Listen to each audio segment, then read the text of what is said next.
Maha benar Allah dengan segala firman-Nya. Amin ya rabbal alamin. Alhamdulillah wa syukurillah, Bapak dan Ibu yang sama-sama dimuliakan oleh Allah Subhanahu wa taala. Amin ya rabbal alamin. Telah sama-sama kita membaca surat Al-Mulk. Semoga yang membaca dan yang mendengarkan Allah turunkan rahmat, keberkahan untuk kita semua. Mudah-mudahan dengan pahala membaca Al-Quran, satu hurufnya Allah dekatkan kita satu Iya. langkah menuju pintu surga, dan satu hurufnya Allah jauhkan kita satu langkah dari api neraka. Amin ya rabbal alamin. Bapak Ibu yang dimuliakan Allah Subhanahu wa taala, pada malam hari ini kita akan membahas sebuah tema yang inti daripada ibadah, yaitu keikhlasan. Karena ruhnya ibadah yaitu keikhlasan.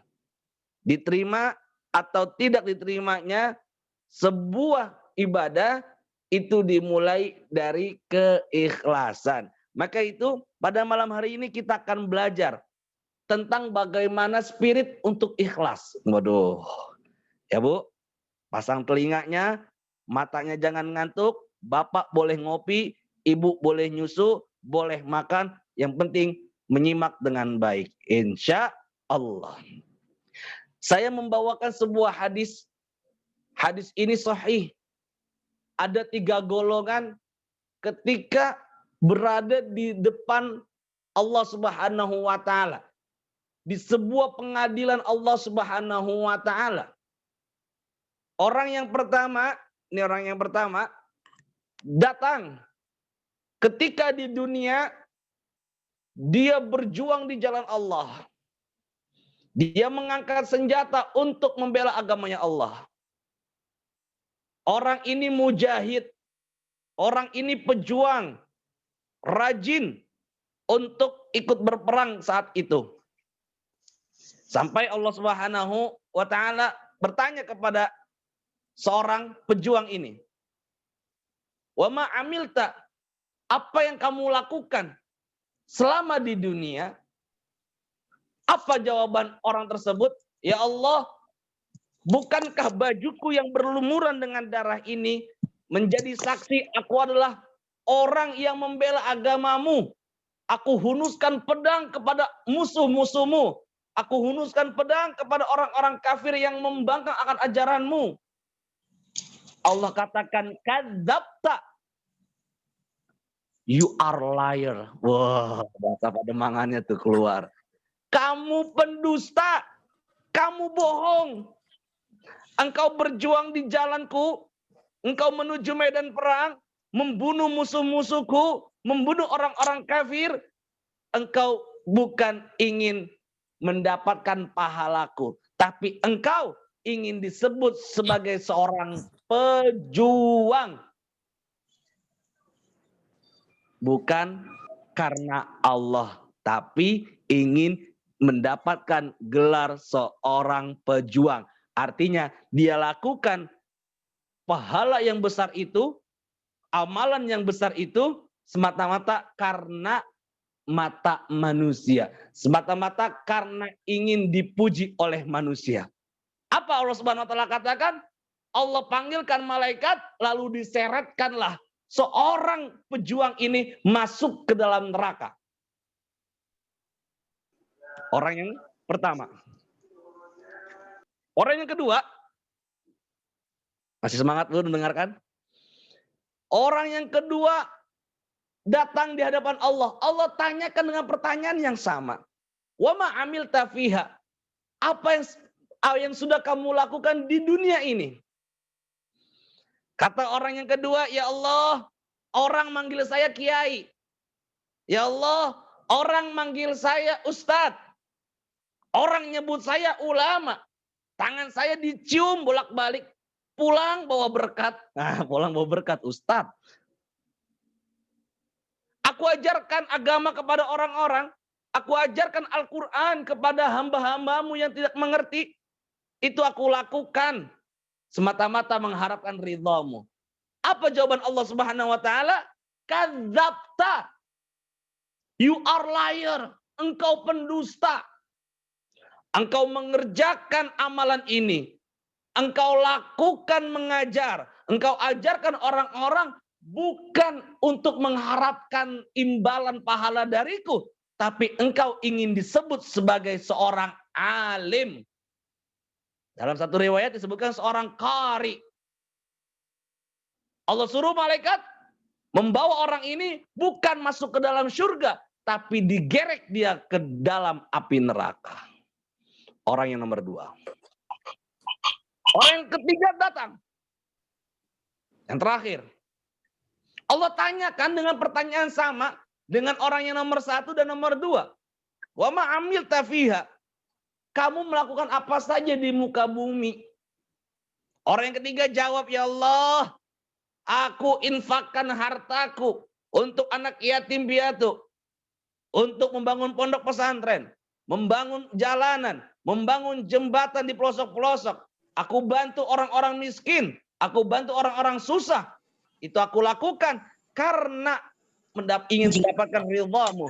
Apa kata Allah Subhanahu wa taala? Kadzabta. Engkau dusta. Engkau bohong. Kamu bersedekah semata-mata ingin disebut seorang yang dermawan oleh manusia. Bukan mengharapkan ridha dan pahala dariku. Kamu ingin semata-mata disanjung oleh orang bahwasanya engkau adalah orang yang dermawan dan bijaksana. Maka Allah SWT perintahkan malaikat untuk menggerek orang tersebut masuk ke dalam api neraka. Ayo kita berpikir ya Bu, Bapak. Yang nomor 1, orang yang mati syahid harusnya mendapatkan jalan surga, tapi masuk ke dalam neraka. Yang kedua, ulama, orang qari yang pandai membaca Quran, tapi bukan karena Allah, harusnya mendapatkan ganjaran pahala yang besar, tapi masuk ke dalam neraka. Orang yang ketiga, mengeluarkan hartanya untuk kepentingan umat, untuk kepentingan orang banyak, fakir miskin, harusnya mendapatkan istana di surganya Allah, tapi masuk ke dalam neraka. Diawali dari niat yang tidak ikhlas. Maka Allah Subhanahu wa taala berfirman di surah Al-Bayyinah, "Wa ma umiru illa liya'budullaha mukhlishina lahuddin." Dan tidaklah aku perintahkan kalian beribadah semata-mata ikhlas karenaku. Jadi Bapak dan Ibu yang dimuliakan Allah Subhanahu wa taala, ikhlas adalah pondasi ruhnya semua ibadah. Jangan sampai apa yang kita lakukan di muka bumi ini sia-sia. Jangan sampai harusnya kita mendapatkan pahala, justru mendapatkan siksa. Karena dimulai dari hati yang kotor. Awalnya sih betul Pak, sholatnya betul, benar. Tapi karena yang lewat ada mertua, sholatnya khusyuk langsung. Matanya pejam langsung. Awal sholat di masjid mah betul, niatnya tulus. Tapi di samping masjid ada gadis perempuan yang cantik yang dia taksiri. Jadi khusyuk sholatnya. Awalnya betul niatnya sedekah, infak. Oh karena kebetulan lagi orang banyak, hatinya pengen dipuji sama orang. Maka pentingnya menjaga hati, merawat hati. Jadi ikhlas ini diambil dari bahasa Arab, khalasa, yang artinya murni dan suci. Ikhlas udah menjadi bahasa Indonesia Ibu ya. Tapi awalnya dari kata khalasa, yang menunjukkan suci dan murni. Menunjukkan bagaimana bahwasanya jangan sampai suci dan murni ini ternodai dengan hal apapun. Ikhlas dalam beribadah. Ikhlas dalam mengerjakan perintah. Ikhlas dalam menolong orang. Ikhlas dalam segala apapun. Karena yang diharapkan yaitu adalah imbalan dari Allah Subhanahu wa taala, bukan pandangan dari manusia.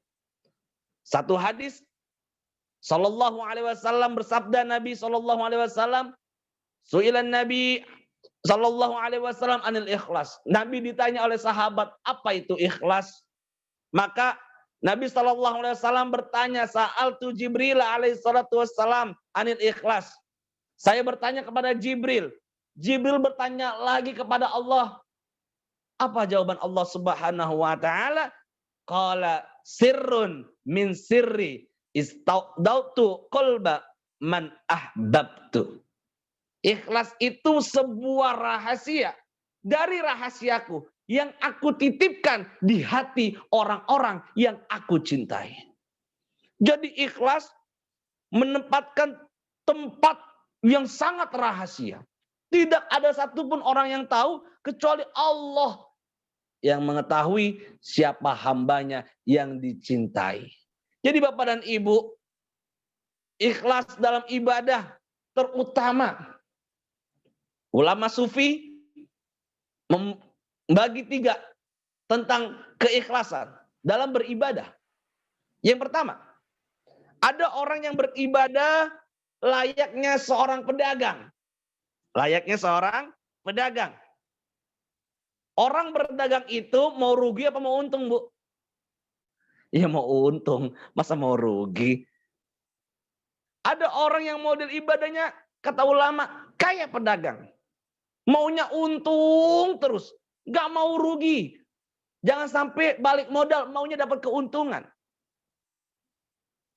Ada yang model seperti itu. Dia sholat, dia zakat, dia puasa, karena hanya ingin mendapatkan surganya Allah Subhanahu wa taala. Apakah salah Ustadz? Tidak salah. Apakah betul Ustadz? Betul. Kita ibadah mengharapkan surga. Itu betul. Tapi kita dikategorikan sebagai seorang pedagang. Yang ibadahnya hanya memikirkan keuntungan. Ibu, lihat kan di flyernya, di pengumumannya, kajian tasawuf. Jangan samakan dengan kajian fikih, kajian tasawuf. Yang kedua, ada orang yang ibadahnya seperti budak. Seperti seorang hamba sahaya. Dia ibadah semata-mata karena takut bakal masuk neraka. Ada nggak seperti ini, Bu? Yang satu pengen mendapatkan surga, yang satu takut masuk ke dalam neraka. Apakah tidak boleh Ustadz ketika kita beribadah takut masuk ke dalam neraka? Tidak masalah. Boleh. Tapi kita dikategorikan, kata ulama, seorang yang beribadah layaknya seorang hamba sahaya, seorang budak. Hanya takut akan ancaman daripada majikannya. Yang nomor 1, boleh dalam beribadah. Yang nomor 2 juga boleh. Yang ketiga, ada orang yang disebut arif billah. Arif billah. Orang yang sudah mengenal Allah. Dia beribadah tidak mengharapkan surganya. Dia beribadah bukan karena takut dengan nerakanya.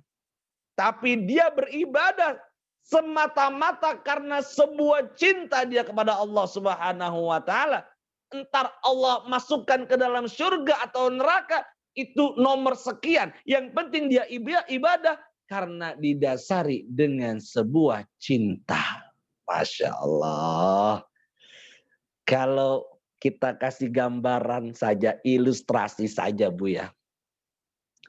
Ibu yang sudah punya anak, cinta sama anaknya, cinta.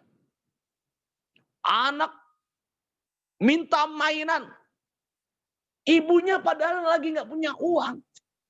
Ditelepon suaminya, Pak, anak kita pengen dibelikan mobil remote control.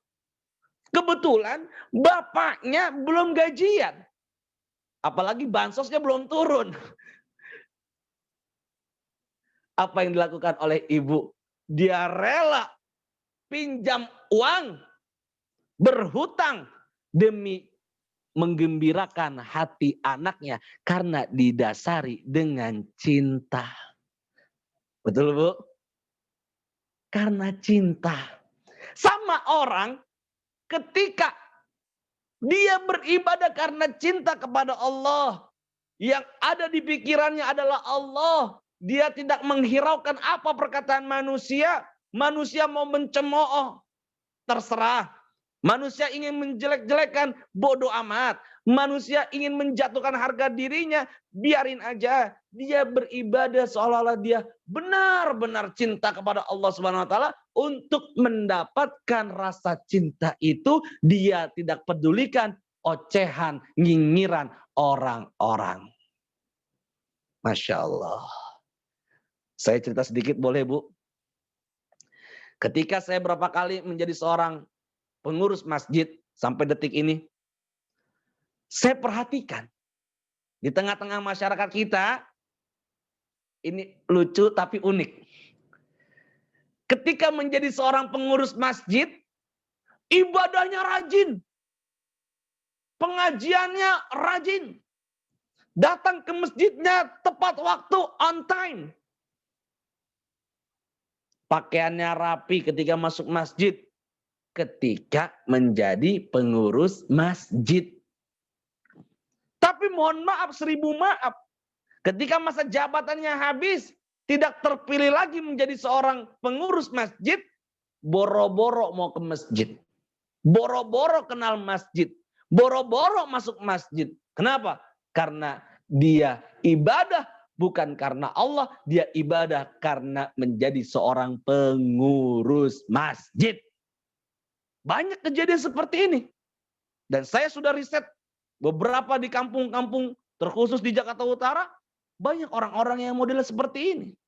Ketika menjadi pengurus masjid, dia rajin, azannya rajin, ngajinya rajin, tapi ketika sudah pensiun, tidak terpilih menjadi seorang pengurus masjid lagi, dia berhenti menjadi pengurus masjid. Saya katakan, mau jadi pengurus masjid atau tidak menjadi pengurus masjid, ibadah karena Allah, bukan karena tuntunan, bukan karena tuntutan kepengurusan. Jadi Bapak dan Ibu, ini penting. Berarti orang seperti ini ibadahnya bukan karena Allah, karena pengen mendapatkan pujian dari manusia. Ya, ketika kita sedekah, ayo tanamkan keikhlasan. Kadang-kadang ketika kita pengen banget nih Bu, ya Pak, pengen berbuat ibadah, berbuat amal saleh, ada yang namanya penumpang gelap. Penumpang gelap. Jadi bukan di partai politik aja ada penumpang gelap. Di dalam ibadah juga ada penumpang gelap. Siapa itu? Bisikan setan. Alladzi yuwaswisu fi sudurin nas. Yaitu setan yang membisikkan kamu kejahatan di hati manusia. Ada penumpang gelap yang bernama setan. Itu setan membisikkan kita untuk bengkok niatnya, untuk tidak lurus dalam melaksanakan ibadah. Hati-hati. Ketika pengen sedekah, nyumbang 200.000. Nyumbang 200.000. Setan datang. Wah, masa 200.000? Kurang dong. Lu kan orang kaya, PNS. Ya, situ kan ASN. Oh, ASN. Tambahin 500.000. Ntar diomongin loh kok 200.000. Itu kata setan, tuh bisikan di hati. Oh iya bener juga ya, kan gue PNS ya. Masa 200.000? Saya nyumbang 500.000. Wah, kata setan, orang-orang udah muji lu nanti dia pasti itu orang dermawan banget. Oh iya dong gue. Kata siapa Bu? Kata si PNS tersebut. Hati-hati, ada penumpang gelap. Ya, apa kita tidak boleh membicarakan kebaikan kita? Bukan tidak boleh. Silakan. Wa amma bi ni'mati rabbika fahaddits. Dapat kenikmatan diceritakan, silakan untuk menjadi motivasi. Cuma yang terpenting masalah hati, hati-hati. Ya, contoh, ini contoh. Saya cerita. Misalkan saya cerita. Anak saya ini udah lulus dari sekolahnya ranking 1 dan sekarang mendapatkan beasiswa menuju Timur Tengah untuk belajar. Ini contoh. Di hati saya tidak ada niat sombong dan pamer. hati saya berniat memotivasi orang-orang banyak. Agar anaknya bisa mendapatkan beasiswa pendidikan ke Timur Tengah juga. Masalah hati itu masalah kita dengan Allah Rabbul Izzati. Jadi masalah hati hanya kita dan Allah yang tahu. Ya Bu? Ya. Jadi belajar ikhlas, menata diri, menata hati. Ya. Ibu-ibu biasanya kalau pagi suka nyapu depan rumahnya, depan perkarangannya. Tapi sekarang ibu-ibu sekarang jarang sih saya lihat nyapu. Kalau zaman saya kecil banyak ibu-ibu nyapu. Kalau sekarang kan ada tim orange. Yang orang Jakarta pasti tahu. Tim orange atau PPSU yang setiap pagi nyapu. Akhirnya ibu-ibu sekarang udah nggak pernah nyapu. Ada sih, cuma nggak banyak kayak dulu. Kalau dulu kan serempak tuh pagi-pagi pada nyapu. Ketika ibu nyapu nih ya. Ada orang ngomong, rajin banget sih Bu, nyapu, biarin aja, tim oren aja. Ketika itu, ibu niatnya ikhlas, emang ingin membantu tim orange. Yang kedua, ibu berniat biar jalanan ini bersih, nyaman, rapi, orang lalu lalang juga enak. Disitulah hati ibu diuji, apakah ikhlas, apa hanya ingin mendapatkan pandangan dari manusia. Ya Bu, jadi penting ya, harus ditata hatinya. Orang pergi haji, wah ini sering nih, banyak terjadi nih. Orang pergi haji, mendapat gelar dong, gelarnya apa? Gelarnya haji. Wah, kalau hajinya 2 kali, haji. Kalau hajinya 3 kali, haji 3 kali juga. Ini sering terjadi nih. Ya, Masya Allah. Sudah pergi haji, ada orang manggilnya nama doang. Misalkan namanya Asep. Ya, Sep, mau kemana? Enak aja lu manggil gue Asep. Panggil dong gue Haji Asep. Contohnya gitu. Berarti dia ibadah haji bukan karena Allah.